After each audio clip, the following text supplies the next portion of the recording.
নমস্কার বন্ধুরা, আজকে আবার ভোলা মাছ নিয়ে এসেছি। ভোলা মাছের রেসিপি রাখবো আমি ছেড়েছি আমার চ্যানেলে। আজকে আমি ভোলা মাছ নিয়ে এসেছি। এই ভোলা মাছ খেতে খুবই সুস্বাদু লাগে, মাছে কাঁটা কম থাকে, খেতে সামুদ্রিক মাছ। আমি এরকম সাইজে ভোলা মাছ নিয়েছি। এই সময়টা ভোলা মাছটা এরকম ভোলা মাছটা ভালোই পাওয়া যায়। প্রথমে ভোলা মাছগুলোকে কেটে আমি পরিষ্কার করে নেব। মাছগুলোকে আমি দু টুকরো করে নিয়েছি, বড় মাছের 3 টুকরো করেছি। এরকম করলে মাছের তেল ঝালটা ভালো ঢোকে। কড়ার মধ্যে আমি তেল দিয়ে দিলাম। তেলটা গরম হতে হতে আমি এর মধ্যে হলুদ মিশাবো, হলুদ আর নুন দিয়ে দেবো।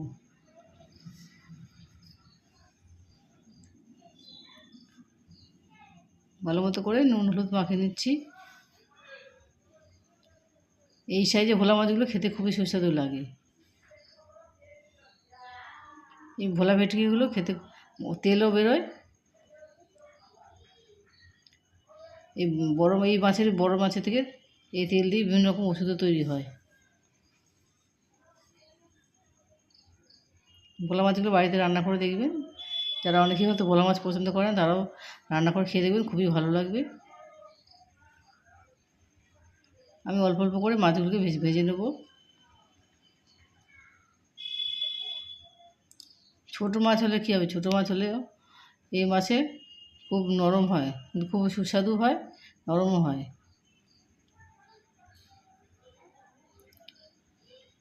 মাছটা আমি কড়া করে ভাজবো, যেহেতু নরম মাছ একটু কড়া করে ভাজবো। যারা মাছ ভাজা খান তারা এরকম কড়া করে মাছ ভাজাও খেতে পারবেন। এই মাছে ফ্রাইও করা যেতে পারে।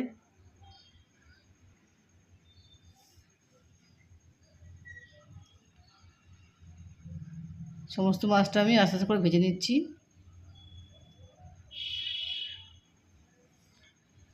এই ভোলা মাছের মাথাতে কিছু পাথর থাকে। যারা মাছের মাথা পছন্দ করে না, তারা মাথাটা ফেলে দিতেও পারবেন।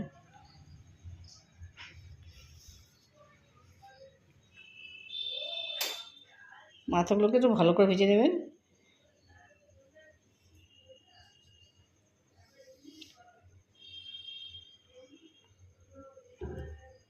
মাছগুলোকে ভেজে ভেজে তুলে নিচ্ছি আমি। একবার সমস্ত মাছ ভাজতে যাবেন না, অল্প অল্প করে মাছ ভাজলে যারা মাছ রান্না করেন তারাও মাছ রান্না করতে পারবেন।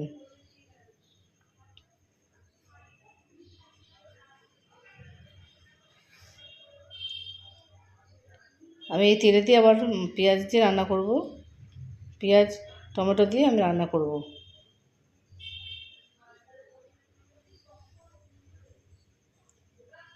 মাছ কাটার সময় কিছুটা তেলও বেরিয়েছিল।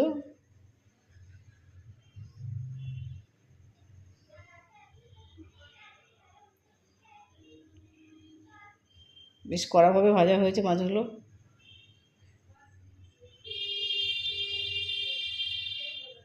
পেঁয়াজ কুচিয়ে রাখবো, আমি রেখেছি, আমি পেঁয়াজটাকে ভালো মতো কুচিয়ে রেখেছি।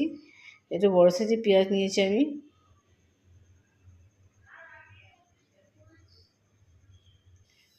পেঁয়াজ রান্না করতে করতেই নরম হয়ে যাবে। একটা টমেটো নিয়েছি।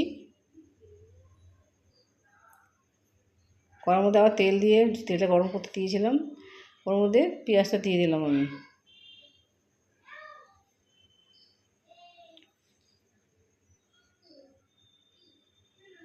পেঁয়াজ দেওয়ার পর আমি টমেটোটাও দিয়ে দেবো। দুটো একসঙ্গে ভাজতে হবে। পেঁয়াজ ভাজতে ভাজতেই নরম হয়ে যাবে। বাড়িতে এইভাবে রান্না করে দেখুন। ঘরোয়া রান্নাতে সবসময় বেশি বেশি মশলা দিয়ে দেওয়ার দরকার নেই। যত মশলা কম দিয়ে হালকা করে রান্না করবেন ততই ভালো হবে, শরীর স্বাস্থ্য ভালো থাকবে। এর মধ্যে আমি হলুদ লঙ্কা দিয়ে দিলাম। আপনারা চাইবেন কাঁচা লঙ্কা খেতে বলে কাঁচা লঙ্কা দিতে পারেন, আমি লাল লঙ্কা গুঁড়ো দিয়েছি।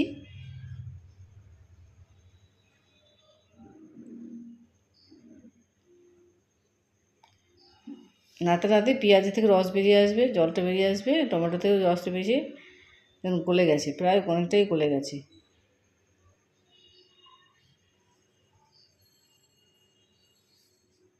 মশলা দিয়ে ভালো করে কষাতে হবে। এই পেঁয়াজ লঙ্কা দিয়েছি, হলুদ দিয়েছি, সব ভালো করে কষিয়ে নিচ্ছি যাতে কাঁচা গন্ধটা না থাকে।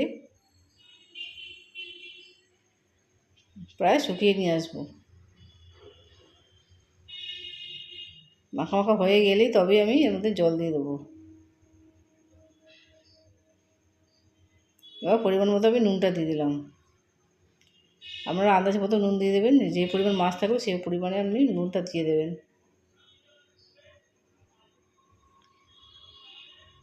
আপনারা অবশ্যই লাইক সাবস্ক্রাইব করবেন।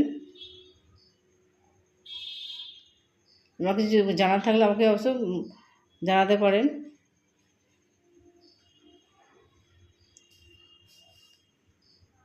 বেল আইকন প্রেস করলে তাড়াতাড়ি নোটিফিকেশান পেয়ে যাবেন। কারণ ঝোলটা ফুটে উঠেছে, এর মধ্যে ফুটে উঠলে তবেই মাছটা দিতে হবে। মাছগুলোকে আমি এক এক করে, ভাজা মাছগুলোকে আমি এক এক করে ছেড়ে দিচ্ছি।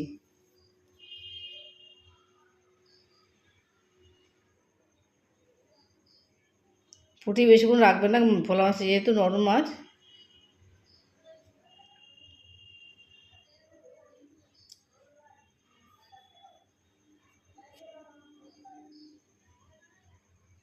দেখুন আস্তে আস্তে করে সমস্ত মাছটাই আমি দিয়ে দিচ্ছি।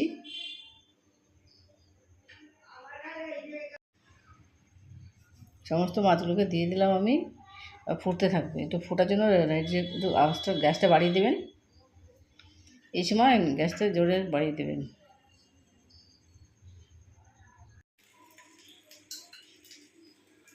দেখুন ঝোলটা শুকিয়ে গেছে, মাছ আমার রেডি।